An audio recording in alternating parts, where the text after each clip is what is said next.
نام من حمیده است. من 36 سال عمر دارم و از فیلیپین هستم. من در گذشته کاتولیک پرورش یافتم. دین خانوادگی من عیسویت است. وقتی که من در اینجا به دبی آمدم، در اینجا به منظور یک هدفی آمدم. هدف من تحرک بود. قبلا از طرف دوست خود دعوتنامه دریافت کرده بودم. 8 ماه بود در اینجا مرا به الله نزدیک و نزدیکتر میکرد. من یاد گرفتم. میفهمید وقتی که من در اینجا هستم مرا بسیار متأثر الله و دین او میساخت، به خاطر که همیشه وقت من دعوتی را از طرف عبادت میشنوم این مرا بیدار میساخت. مخصوصا عبادت صبح مرا بیدار میکنه.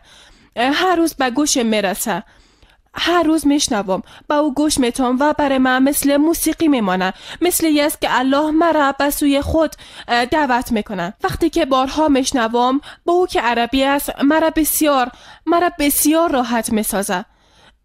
روز مرا کامل و با برکت میسازه. دوستان خوبی در دبی دارم. اونا به من بروشور و مجله میدادن که بخوانم، که مطالعه کنم اسلام چیست، الله کی است و محمد صلی الله علیه و سلم کی است. پس من خواندم.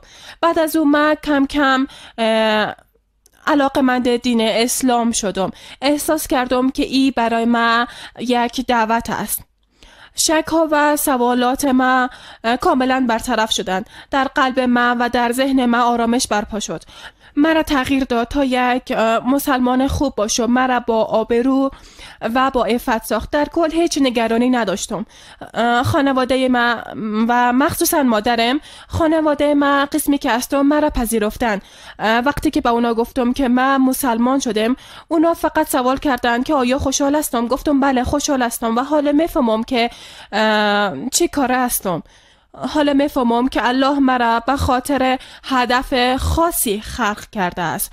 الله میخواهد که من یک مسلمان خوب باشم. انشاءالله من کوشش میکنم تا یک مسلمان خوب باشم. اسلام یک دین حقیقی است، تو را به راه راست هدایت میکنه. به همین خاطر من یک مسلمان خوب شده. پس پیش بیاین تا یکی از مسلمان های خوب دیگه شوید.